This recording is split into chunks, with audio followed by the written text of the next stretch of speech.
Hey guys, today I'll teach you a very easy eyebrow defining hack. अगर eyebrow shaping आपके लिए बहुत difficult task है, then just stay tuned and keep watching till the end. You can now get beautiful brows in just 3 simple steps.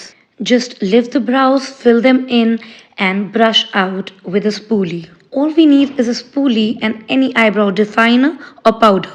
Start by lifting your brows with a spoolie and look at these sparse areas, and we'll fill them in with the eye defining pencil or powder.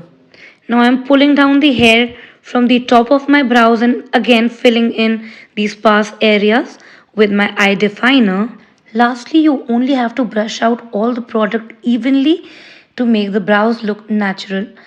Generally, I have fuller brows, but even if you have sparse brows or brows which are not evenly distributed, just go with your natural length and natural shape, and you'll get the most amazing results.